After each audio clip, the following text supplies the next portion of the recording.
કચ્છમાં જળતાંડવ અને તારાજીના દ્રશ્યો પણ આપ જોઈ રહ્યા છો। માંડવી અને મુન્દ્રામાં ધોધમાર વરસાદ વચ્ચે તારાજી પણ જોવા મળી રહી છે। મુન્દ્રામાં તેજ પાણીના પ્રવાહમાં ઢોર તણાતા જોવા મળ્યા। એક બે નહીં પરંતુ 13 થી વધુ ભેંસો ધસમસતા પાણીના પ્રવાહમાં તણાઈ। એક પુલ પરથી નદીના પ્રવાહમાં તણાતી ભેંસોનો એક વ્યક્તિએ વિડીયો બનાવ્યો હતો। દ્રશ્યોમાં સાફ જોઈ શકાય છે કે એક બે નહીં પરંતુ 13 થી વધુ ભેંસો પાણીના પ્રવાહમાં તણાઈ રહી છે। ભેંસો પુલના એક તરફથી પાણીના વહેણમાં તણાઈ છે, જે બાદ બીજા છેડેથી ભેંસો તણાતી નજરે પડી છે। સિરાચા પાવર પ્લાન્ટ પાસે ધસમસતા વહેણમાં બનાવ બન્યો હતો। પશુપાલકની એક બે નહીં 13 થી વધુ ભેંસો પાણીના પ્રવાહમાં તણાઈ છે।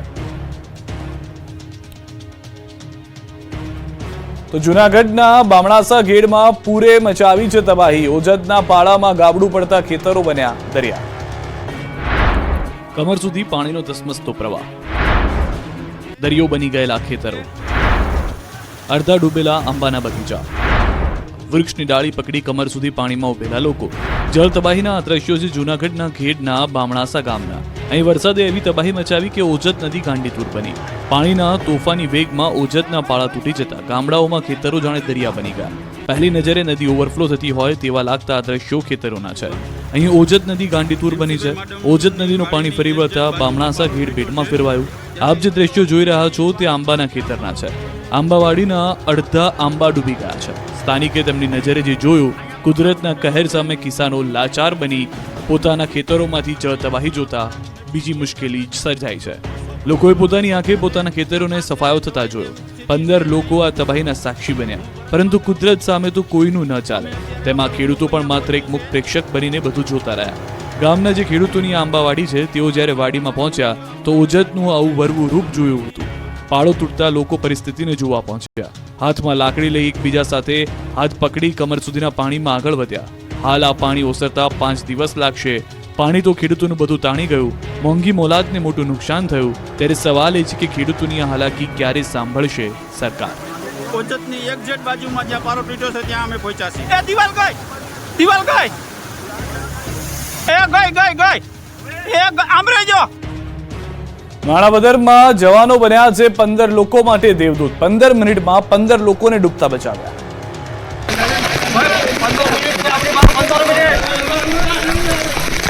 વરસાદ વધી નીકળી ગયો ને આપણે જીવ બચાવવા હવે માત્ર 15 મિનિટ છે, જલ્દી કરો। ઘેડ પંથકમાં રેસ્ક્યુ માટે પહોંચેલી એનડીઆરએફ એસડીઆરએફની ટીમના આ શબ્દો છે।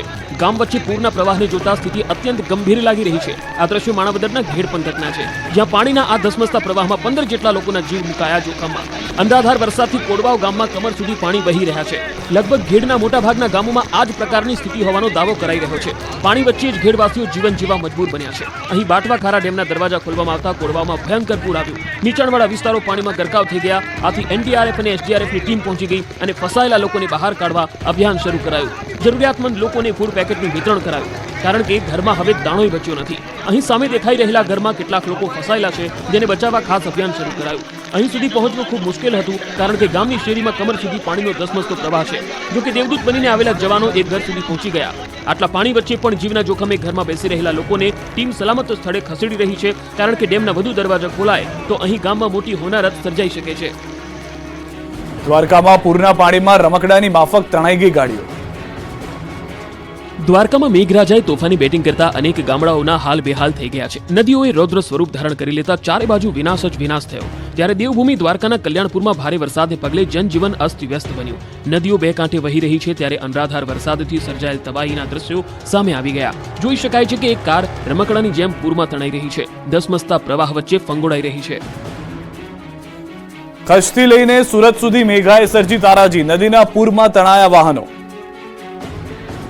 સૌરાષ્ટ્ર અને કચ્છમાં ભારે મેઘ ખાંગા થયા છે। અબડાસામાં ભારે વરસાદને કારણે ટ્રેક્ટર તણાયું તો માંડવીમાં પણ પાણીના જોરદાર પ્રવાહમાં કાર રમકડાની જેમ તણાઈ। તો આ તરફ દ્વારકામાં પણ પાણીના જોરદાર પ્રવાહમાં કાર તણાતી હોવાના દ્રશ્યો સામે આવ્યા। જુઓ કચ્છના અબડાસા તાલુકાના ડુમરાના દ્રશ્યો। અહીં પૂરના પ્રચંડ વેગમાં તોતિંગ ટ્રેક્ટર તણાયું। સદનસીબે ડ્રાઈવરનો આબાદ બચાવ થયો। પાણીના ધસમસતા પ્રવાહ વચ્ચે એક ટ્રેક્ટર ચાલક ફસાયો હતો। જોકે ઘટના અંગેની જાણ થતાં જેસીબી મશીન ઘટના સ્થળે પહોંચ્યું અને ડ્રાઈવરને હેમખેમ બહાર કાઢ્યો। આ ઘટના કેમેરામાં કેદ થઈ। આ તરફ કચ્છમાં માંડવીમાં ધોધમાર વરસાદ વચ્ચે એક મોંઘીદાટ કાર પાણીમાં ફસાઈ ગઈ હતી। માંડવી ગુદિયાળા ગામમાં ભારે વરસાદને કારણે કોઝવેમાં કાર ફસાઈ હતી, જેને બહાર કાઢવા માટે સ્થાનિકોએ પ્રયાસ હાથ ધર્યા હતા। તો કલ્યાણપુરમાં ભારે વરસાદને કારણે વ્યાપક તારાજી સર્જાય છે. કલ્યાણપુરમાં 11 ઇંચ વરસાદ ખાબકતા મામલતદાર કચેરીની દિવાલ પણ ધરાશાયી થઈ. સોમવારે ખાબકેલા ધોધમાર વરસાદના પાણીના પૂર દિવાલો તોડીને નદીઓમાં જતા રહ્યા નજરે પડ્યા. આ બાજુ દેવભૂમિ દ્વારકા જિલ્લામાં છેલ્લા 5 દિવસથી વરસાદી માહોલ યથાવત છે. વિજલપોર, કેશોદ, ઠાકર શેરડી, ભાડથર સહિતના ગામોમાં વહેલી સવારથી વરસાદ જોવા મળ્યો. કેશોદ અને ઠાકર શેરડી ગામે ચેકડેમ સાથે તળાવો સંપૂર્ણ વરસાદી પાણીથી છલકાઈ ગયા. તો સુરતમાં સતત વરસાદને પગલે વરાછા વિસ્તારમાં વૃક્ષ ધરાશાયી થયું. વૃક્ષ ધરાશાયી થતા રોડ બંધ થયો. વર્ષો જૂનું વૃક્ષ ધરાશાયી થતા વાહન ચાલકો અટવાયા. દ્વારકાના ધડેચીમાં ફસાયેલા 9 લોકોને જવાનોએ બચાવ્યા છે. દ્વારકામાં ભારે વરસાદના કારણે ચારે બાજુ તારાજી સર્જાઈ છે. ગામથી લઈને ખેતરો બેટમાં ફેરવાયા છે. ત્યારે દ્વારકા જિલ્લાના ધડેચી ગામે ખેતરમાં 9 લોકો ફસાયા હતા. આ અંગેની એનડીઆરએફની ટીમને જાણ કરવામાં આવતા ટીમ દ્વારા 9 લોકોનું રેસ્ક્યુ કરવામાં આવ્યું. ધડેચી ગામે જવાનો મોટી સંખ્યામાં પહોંચ્યા અને પાણીમાં ફસાયેલા લોકોને હેમખેમ બહાર કાઢ્યા. તો ભારે વરસાદના કારણે દ્વારકાના ભોગાત ભાટિયા રોડ ઉપર પાણી ફરી વળ્યા. હડમતિયા પાટિયા પાસે રોડ પર પાણીનો ભયજનક પ્રવાહ વહેતો થયો. મોટા વાહન ચાલકો જોખમી રીતે વાહન પસાર કરતા નજરે પડ્યા. હાઈવે પર નાના વાહન ચાલકો મુશ્કેલીમાં મુકાયા. દ્વારકામાં સતત બીજા દિવસે પણ મેઘો બન્યો મુસીબતરૂપ. દ્વારકામાં ભારે વરસાદને પગલે તારાજી સર્જાય છે. ત્યારે મંગળવારે પણ મેઘો મુસીબત બનીને ત્રાટકતા અહીંના હાલ બેહાલ થઈ ગયા. ભાટિયા ભોગાત વિસ્તારમાં ખેતરો પાણીમાં ગરકાવ થઈ ગયા. ભોગાત રોડ પરના ખેતરો બેટમાં ફેરવાતા ખેડૂતોની મહેનત પર પાણી ફરી વળ્યું. વરસાદ એવો વિનાશ વેર્યો કે ખેતરોમાં પાકનો સફાયો થઈ ગયો. મગફળીના પાક પાણીમાં ગરકાવ થતા પાક નિષ્ફળ જવાની ભીતિ છે. દ્રશ્યોમાં જોઈ શકાય છે કે કમર સુધીના પાણી ખેતરોમાં ભરાયા છે. કુદરતના ક્રોધ સામે કિસાનો લાચાર બની ગયા છે. દ્વારકા ભાણવડનો વર્તુ 2 ડેમ ઓવરફ્લો થયો. વર્તુ 2 ડેમના 4 દરવાજે 1 ફૂટ ખોલાતા નીચાણવાળા વિસ્તારોને એલર્ટ કરાયા. 14 ગામોને એલર્ટ કરવામાં આવતા જામરાવલ સહિતના નીચાણવાળા 14 ગામોને એલર્ટ કરાયા. લોકોને સલામત સ્થળે ખસી જવા સૂચના આપી. સાથે જ નદીના પટમાં ન જવા લોકોને અપીલ કરી.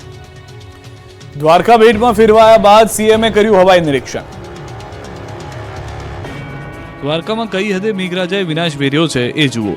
દ્વારકા પંથકમાં એક અઠવાડિયામાં 50 ઇંચ જેટલો વરસાદ ખાબકતા ગામડાઓથી લઈને શહેર બધું જ ડૂબી ગયું. અહીં આપ ફાટતા દ્વારકા શહેરથી લઈને ગામડાના ખેતરો તો બેટમાં ફેરવાયા છે. જ્યાં જ્યાં નજર કરો ત્યાં ત્યાં માત્ર ને માત્ર આકાશી આફતની ખતરનાક તસવીર જ દેખાઈ રહી છે. ખેડૂતો હોંશે હોંશે પોતાના ખેતરોમાં પાકનું વાવેતર કરી રહ્યા છે.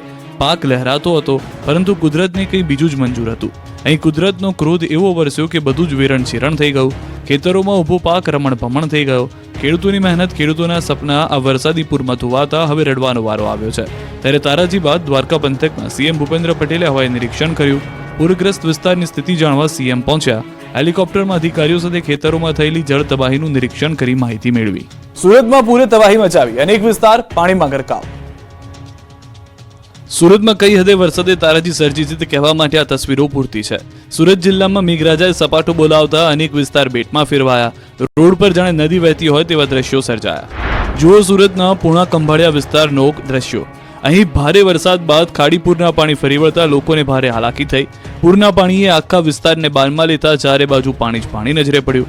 શાળામાં પણ પાણી ભરાતા છેલ્લા 2 દિવસથી શૈક્ષણિક કાર્ય ઠપ છે. પાદર ફળિયું, હળપતિવાસ, ખાડીપુરના પાણીમાં ગરકાવ થયા. અનેક લોકોના ઘરમાં પાણી ધસી ગયા. જીવન જરૂરિયાતની ચીજવસ્તુઓ લાવવા માટે પણ ભારે મુશ્કેલી પડી રહી છે. નજીકમાં આવેલી નેચર વેલી રેસિડેન્સીના 900 પરિવાર ખાડીપુરના પાણીના કારણે ઘરોમાં કેદ થયા.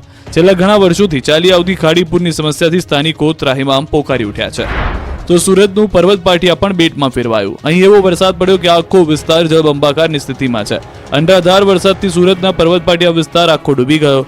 સીમાડા ખાડી ઓવરફ્લો થતા પાણી બેક મારતા ઘરમાં પાણી ઘૂસ્યા. રસ્તા પાણીમાં ગરકાવ થઈ ગયા. મીઠી ખાડી કાંઠો 40 કલાકથી પાણીમાં ગરકાવ છે. તો સુરતના નેશનલ હાઈવે 48 થી સુરતને જોડતો કડોદરા સરા દરવાજા પાસેનો રોડ પાણીમાં ગરકાવ છે. સારોલી નજીક રોડ પર પાણી ફરી વળતા તમામ વાહનો પાણીમાંથી પસાર થઈ રહ્યા છે. નંદુરબાર ધુલિયાથી તમામ આવતા વાહનો આ રસ્તે સુરતમાં પ્રવેશ કરે છે. સુરતના ગામડાઓ બેટમાં ફેરવાયા. તણાયા વાહનો. આદર્શ નિવાસી સ્કૂલના બાળકોનું રેસ્ક્યુ કરવું પડ્યું. સુરતમાં પડી રહેલા અનરાધાર વરસાદના પગલે ભારે મુશ્કેલી પડી રહી છે. સુરતમાંથી પસાર થતી ખાડીઓના જળસ્તરમાં વધારો થયો છે. જ્યારે સીમાડા ખાડી ઓવરફ્લો થઈ છે, જેના કારણે હાલ પાણી બેક મારી રહ્યા હોવાથી ખાડીપુરની સ્થિતિ ઊભી થઈ છે. સીમાડા ખાડી ઓવરફ્લો થતાં ખાડી કાંઠાના વિસ્તારોમાં પાણી ભરાઈ ગયા છે. ત્યારે સુરતનું બલેશ્વર ગામ બેટમાં ફેરવાયું છે. બલેશ્વર ગામની બદ્રીગંગા ખાડીમાં ઘોડાપૂરની સ્થિતિ છે. બલેશ્વર ગામમાં પૂરના પાણીમાં લોકો ફસાયા છે. ફસાયેલા લોકોનું રેસ્ક્યુ ઓપરેશન હાથ ધરાયું. વહીવટીતંત્ર દ્વારા બલેશ્વર ગામમાં રેસ્ક્યુ ઓપરેશન કરી 30 થી 35 લોકોને બચાવવામાં આવ્યા. તો પાણી પર્વત પાટિયાની લીલિયા સ્કૂલમાં ઘૂસ્યા હતા. સ્કૂલ કેમ્પસમાં પાણી ભરાતા તળાવ જેવો માહોલ ઊભો થયો. શાળામાં વરસાદી પાણી ભરાઈ જતા રજા રાખવામાં આવી. સ્કૂલ બંધ રખાતા વિદ્યાર્થીઓના અભ્યાસ ઉપર અસર પહોંચી. સ્કૂલના કેમ્પસમાંથી તાત્કાલિક પાણી બહાર કાઢવાની વ્યવસ્થા કરવાની માંગ ઉઠી છે.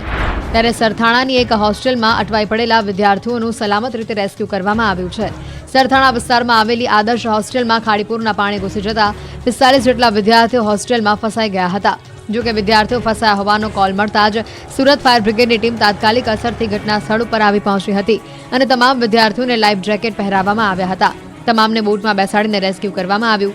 દ્રશ્યોમાં જોઈ શકાય છે કે હોસ્ટેલમાં 4 થી 5 ફૂટ જેટલું પાણી ભરાઈ જવાના પગલે ફાયર વિભાગ દ્વારા વિદ્યાર્થીઓનું રેસ્ક્યુ ઓપરેશન હાથ ધરવામાં આવ્યું હતું અને વિદ્યાર્થીઓને સુરક્ષિત સ્થળ ઉપર પહોંચાડવામાં આવ્યા. સુરતમાં સતત ત્રીજા દિવસે અવિરત વરસી રહેલા વરસાદના પરિણામે રેસુ ભગવાન મહાવીર કોલેજ વિસ્તારમાં હજી પણ પાણી ઓસર્યા નથી. છેલ્લા 3 દિવસથી અહીંયા 2 થી 4 ફૂટ જેટલા વરસાદી પાણીનો ભરાવો થયો છે, જેનો નિકાલ હજી સુધી થયો નથી. જેના પરિણામે સેંકડો લોકો અત્યારે હેરાન પરેશાન થઈ રહ્યા છે. 20 થી 30 જેટલી ગાડીઓ પાણીમાં ગરકાવ થઈ છે. સુરતમાં વરસાદે સપાટો બોલાવી દીધો છે. રોડ દરિયા બની ગયા છે. સુરતમાં મેઘરાજાએ સવારથી જ ધડબડાટી બોલાવતા ડાયમંડ નગરીના હાલ બેહાલ થઈ ચૂક્યા છે. જ્યાં ત્યાં માત્ર ને માત્ર પાણી જ દેખાઈ રહ્યું છે. સુરતના નેશનલ હાઈવે 48 થી સુરતને જોડતો કડોદરા સરા દરવાજા પાસેનો રોડ પાણીમાં ગરકાવ થયો છે. અહીંયા એવું પૂર આવ્યું કે આખો હાઈવે જ પાણીમાં ગાયબ થઈ ગયો. રસ્તો શોધે પણ મળતો નથી. જાણે કોઈ નદી વહેતી હોય તેવું લાગે છે.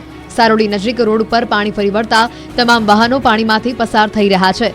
નંદુરબાર ધુલિયાથી તમામ આવતા વાહનો આ રસ્તે સુરતમાં પ્રવેશે છે, તેને મુશ્કેલી પડી રહી છે.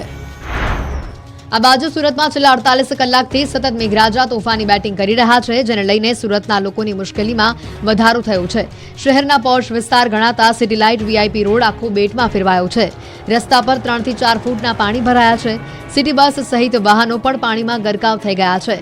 ભગવાન મહાવીર યુનિવર્સિટી પાસે છેલ્લા 3 દિવસથી આ જ સ્થિતિ છે. 3 દિવસથી સુરતમાં પાણી ઓસર્યા નથી. સુરત જિલ્લાના બારડોલીમાં અવિરત ધોધમાર વરસાદના પગલે નગરમાં વૃક્ષો ધરાશાયી થવાની ઘટનામાં વધારો થયો છે. બારડોલીના કાલિકા ચોક પાસે વડનું મોટું વૃક્ષ શૌચાલયના મકાન ઉપર ધરાશાયી થયું. બારડોલી ફાયરની ટીમે ઘટના સ્થળે પહોંચી વૃક્ષને હટાવવાની કામગીરી હાથ ધરી. વીજ કંપનીના અધિકારીઓએ ઘટના સ્થળે પહોંચીને વીજ